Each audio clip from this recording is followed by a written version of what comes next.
Islam. Itu minal muhajirin, dari kaum muhajirin, para sahabat yang dari Mekah ada. Muhajirin nama. Nah, sahabat-sahabat saudara itu. Wal ansor, dan sahabat-sahabat ansor yang berada di Madinah.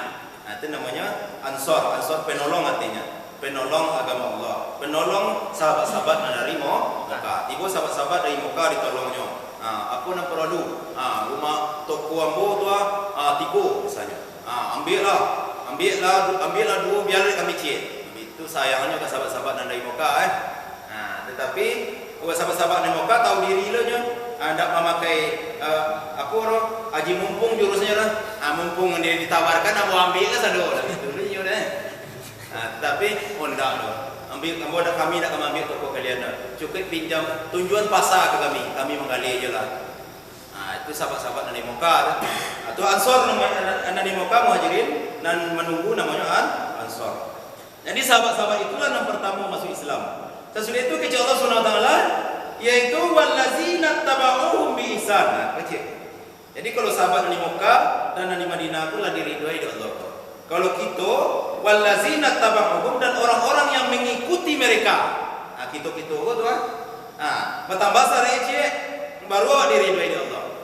Yaitu ittaba'u bi ihsan, ikutilah mereka dengan baik. Itu para sahabat tadi, cara akidahnya, cara ibadahnya, ikutinya. Bahwa radhiyallahu anhum, Allah redha kepada mereka. Baru redha Allah kawan. Wa radu'an, dan mereka pun baru dikatakan redha kepada Allah. Tadi illahi rabbi anta maksudi, engkau yang aku maksud, wa ridhoka matlubi, redha engkau yang aku tuntut ya Allah. Kalau ingin dapat redha Allah, ikutilah para sahabat Nabi dalam beriman, dalam berakidah, dalam beribadah. Ikuti mereka. Radhiyallahu anhum wa radu'an. Allah akan redha kepada mereka dan mereka pun redha kepada Allah Taala. Sesudah itu kata Allah Subhanahu wa taala, wa a'adda lahum jannatin, dan Allah berjanji menyediakan surga untuk mereka. Tajri tahtahal anhar, yang mengalir sungai-sungai di bawahnya. Khalidina fiha abada, mereka itu kekal di dalam surga selama-lamanya. Zalika, yang demikian, al-fawzul azim, kemenangan yang besar. Udah. Itu ya Pak, kira-kira Pak. Kalau nak buaya Pak, ayo kita tanyalah besok ke buaya-buaya Pak yang lebih yang ibu-ibu Pak. Dari yang itu jawabannya, itu dalil yang aku bawa Sanggup itu pengalaman aku bawa Itu ya Pak.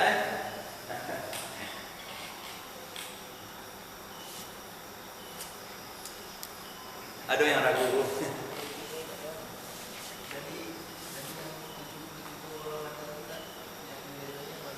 Iya, itu kecil Nabi dia ujung hadisnya. Ditanyakan dia oleh para sahabat, manhum ya Rasulullah, siapa mereka ya Rasulullah yang selamat? Siapa yang selamat? Apa kata Nabi SAW? Yaitu alaikum bisunnati wa sunnati khulafaur rasyidin. Siapa yang tetap mengikut sunnahku dan sunnah para sahabatku.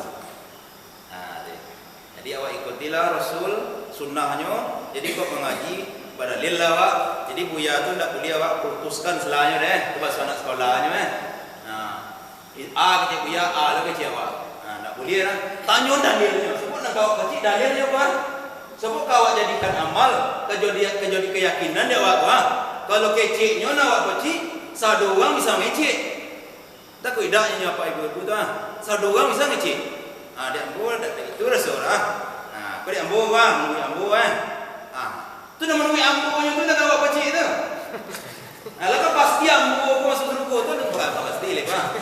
Laka pasti ambo ko bonang nak pasti dah. Sedangkan Imam Syafi'i saja mengecek izza sahal hadis fa huwa mashabi. Kalau kalian dapatkan hadis yang sahih, balain pada pendapat ambo. Pakai hadis yang sahih, tinggal pendapat ambo. Itu kecek Imam Syafi'i dalam kitab Al-Um tu. Tinggal pendapat ambo, pakai hadis yang sahih. Sebab ambo nak nabi tu kecek Imam Syafi'i. Bisa saja ambo salah, bisa saja ambo benar. Jadi siapa nak mengikuti sunnah Nabi, itulah nama tu dia. Itu nama tu. Jadi kau mengaji buya awak namanya bukan awak untuk mengkritik buya, ndak. Buya tetap awak hormati. Bahkan buya kau warasatul anbiya, pewaris para nabi. Tapi awak tanya dalilnya ke dia Apa dalil buya? Aku kan tu diamalkan goyah. Aku dalil lah. Aku dalil pun kau peci. Bukankah Nabi itu ulama itu warathatul anbiya, pewaris para nabi. Kalau nan pakai pewaris itu berarti nan warisan nabi nan dibaca itu tiba tu. Warisan nabi itu nan kadiogian juga Pak. Ada nama nabi nyo kan? Nan warisan nabi wah desa. Kalau lu tahu nyo kecil ambo tidak tahu doh. Itu nan santiang. Sebab kecil para ulama yaitu kalau kamu ditanya kamu tidak tahu, jawablah la adri, saya tidak tahu. Jawaban la adri, saya tidak tahu itu nisful ilm, itu separuh dari ilmu itu. Tentu orang tahu karena lain itu kan. Tapi kalau awak jawab dengan jawaban menuhi awak itu dipoci jawaban awak doang. Dan dicari nama mana boleh. Tentu apa beramal menuju jawaban awak. Kira ndak mana we korang. Tentu jawab awak gulung ni esok. Jawab awak gulung ni esok. Jadi tonyon dalil beliau Jadi dalilnya nomor dulu awak dia. Walaupun tak apa nak hadis, tapi ada hadis misalnya tujuan dalam Sahih Bukhari ni. Jadi nak situ itu makasih hadis tapi hadis tak bar bodah. Jadi bisa awak cari kan. Ini kami bisa apa namanya? Google ya. Lihat Sahih Bukhari. Ketik kan Sahih Bukhari nomor berapa. Bisa awak cari. Itu dia. Ada nak buat? Lanjut mencukup kuliah balik. Tidak ragu sebab. Sebab kadang-kadang itu di mana-mana aja lah. Kadang-kadang orang mengamalkan Islam tu memang kecil Nabi itu awal din ghariban wa sayaudu kama bada ghariban fatuba lil ghuraba. Awal Islam dulu datang dianggap asing di orang. Wa sayaudu kama bada ghariban. Islam nanti di akhir zaman akan dianggap asing di orang. Fatuba lil ghuraba. Beruntunglah orang-orang yang dianggap asing. Awak solat berjamaah kadang-kadang siang orang nak solat juga juga. Betul dua bagi kau awak dah istirahat. Ikut betul dua bila sembahyang jemaah berhaji. Ada orang dia tu kojo tinggal ke. Pada kojo tu panjang tu. Sembahyang sementara. Jadi jangan ditinggal sembahyang jemaah pada dia. Tapi betul ada orang ngajak sembahyang jemaah. Aku jemaah nak lalu berhaji itu gak aja ya. Orang dia tu kan so dibawa kedua selera tak haji awak tak manitu diajak orang kedua duduk sejitan dan ada belum pernah sekalipun awak itu memang ada orang itu tu pasal banyak itu gaji tu kena aja awak dah jahat apa awak dah dua awak serta dah 2 hari jadi mbok kojo je kojo tiap hari kojo tiap hari pak kojo menyapu pasar tiap hari sehari aja berhenti tu itu ditanya oleh pengawas 2 hari berhenti bisa kena becak itu apa kalau anda bisa aja sesudah itu ada dalil enggak dalil itu nya pergi belajar kalau pergi belajar mengalau kecun ke guru lah pergi belajar jadi jarang kadang sama aja kan kadang bajanggui aku mediko kaji aku kalau nama bajanggui aku mediko teroris bajanggui juga kambiang bajanggui juga banyak macam gue teroris macam gue yo panjang-panjang loh nih jadi tak bisa dipukul atau selanjutnya Pak Juang setiap bawa pasti makan pisang setiap nama makan pisang tak bisa dikecil bawa saudara aku bawa pasti makan pisang tapi setiap nama makan pisang tak bisa dikecil bawa saudara tak bisa itu Buya Hamka macam gue itu. Ayah Buya Hamka macam gue itu. Atuk dari Buya Hamka yaitu Abdul Arif tuanku Priaman macam gue itu. Atuk lo dari itu lo deh yaitu tuanku Kisai namanya yaitu tuanku Bubuk Katur macam gue itu tu Buya Hamka yang cerita di dalam buku ayahku. Datuk ambo macam gue kecil Buya Hamka. Jadi apakah awak kecil nini awak dulu Buya awak dulu tuanku Linta awak dulu teroris? Dah. Mereka tidak teroris. Mereka lah yang menyebarkan Islam di Minangkabau. Kalaulah seandainya mereka teroris, mungkin tidak ada jadi Borobudur lagi dengan masuk Islam ke Indonesia. Dihancur agak lagi. Tak boleh di dalam Islam tu membam. Tak boleh. Cik menghancurkan membam itu seluruhnya adalah ajaran yang telah diponis oleh Nabi SAW, yaitu namanya Khawarij. Al-Khawariju kilabun nar. Kata Nabi. Khawarij itu adalah anjing-anjing neraka yang merusak citra Islam, karena mereka Islam terfitnah. Terfitnah Islam gara-gara mereka itu merusak, menghancurkan. Akhirnya orang-orang nasib bantu-bantu inyo penampilannya disangko inyo udah jadi gitu kan. Nah gitu. Nah, jadi Bapak dari Ibu hamba Allah yang berbahagia, ajaran Islam bukan anarkis. Ajaran Islam bukan kasar, dan ajaran Islam bukan melalaikan kewajiban terhadap anak dan istri. Tidak boleh. Tidak boleh melalaikan kewajiban terhadap anak dan istri. Nah, anak dan istri wajib awak perhatikan, sebab mereka itu tanggung jawab kita. Apa kata Nabi SAW? Kullukum ra'in wa kullukum mas'ulun an ra'iyati. Setiap kalian ini pemimpin, dan kalian nanti akan ditanya oleh Allah tentang kepemimpinan kalian. Dan siu-siu anak awak akan ditanya oleh Allah SWT nanti di akhirat. Nah itu. Awak lanjutkan. Mau mini leh. Nah ini alat. Tanya lah. Jadi hukum berjalan itu apa Ustaz? Hukum berjalan itu apa Ustaz? Kalau misalnya awak ditanya di tengah-tengah masyarakat, apa yang dijangkau? Misalnya ada kata-kata dulu Ustaz, kompor lah. Jadi kan bisa kalau secara kronologis kan arti Ustaz disinggung Ustaz. Nah, jadi tahu apa kecil Ustaz tadi kan setiap yang menjangkau tak mungkin Ustaz kompor. Beda maaf. Iya. Kenapa awak dengan teguh dengan jangkui awak? Karena jangkui itu sesuatu yang diperintahkan oleh Nabi. Sedangkan Nabi sesuatu yang disuruh mentaati oleh Allah di dalam surah Ali Imran ayat 31 itu. Surah Ali Imran ayat 31 menyatakan apa kata Allah Subhanahu wa taala?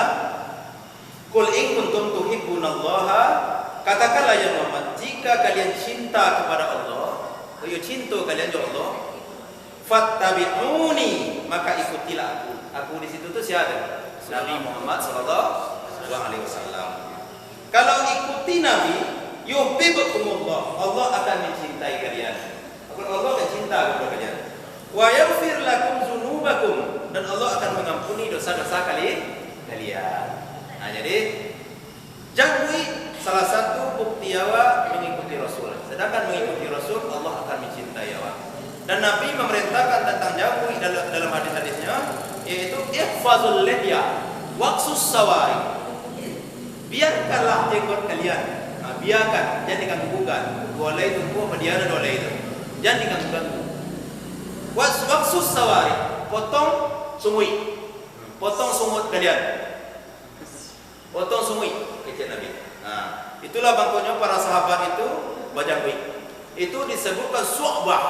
Su'bah sahabat Nabi itu ketika nyumbang kudu, jangkuinya bagaikan bara api.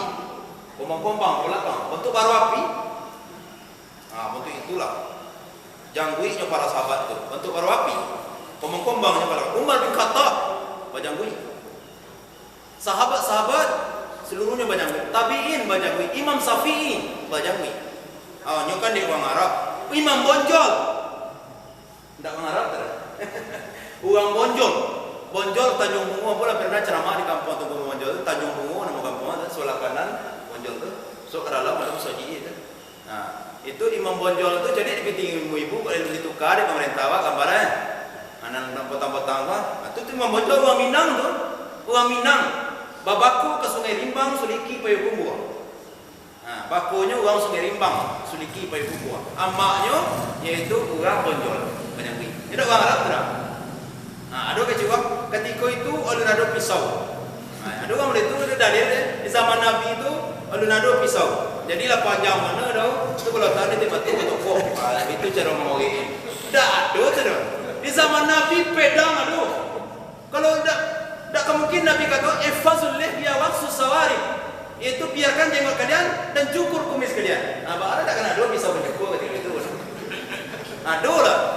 Nah, Buya Hamka bajangkui. Agus Salim, Haji Agus Salim itu kampungnya Koto Godang Bukit Tinggi bajangkui. Sehingga ketika sidang PBB itu di Cimeenya di Wawang Melando, ketika masuk di sidang itu kecil Wawang Melando. Sesudah itu tiba juga pidato juga bahasa Melando itu 9 boleh bahasa dunia tapi itu kecilnya gimana unik rapat kita hari ini. Tidak manusia saja, juga kambing-kambing pun hadir. Kambing-kambing pun hadir di sini. Nah, itu Agus Salim tuh. Mama dari Agus Salim. Siapa mama dari Agus? Udah sanak bapak. Bapak Agus Salim Muhammad Salim. Muhammad Salim tuh baru adik jo Abdul Latif. Anak dari Abdul Latif ko bernama Ahmad Khatib Al-Minangkabawi.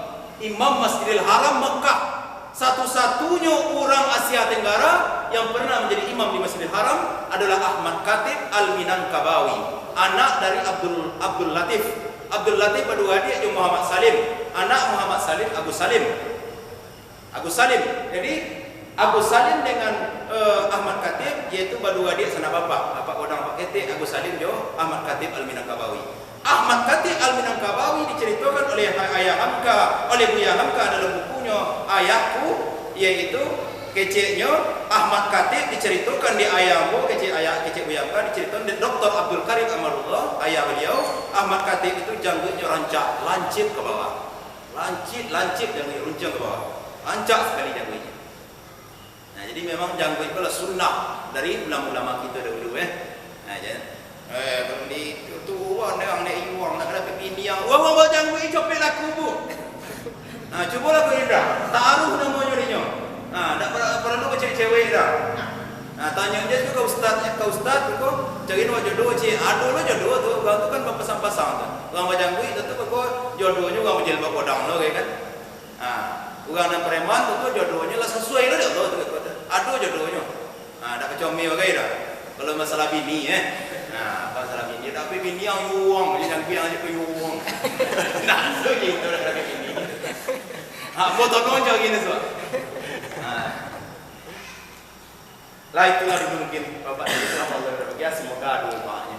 Subhanakallahumma wa bihamdika asyhadu an la ilaha illa anta astaghfiruka wa atubu ilaik. Assalamualaikum warahmatullahi wabarakatuh.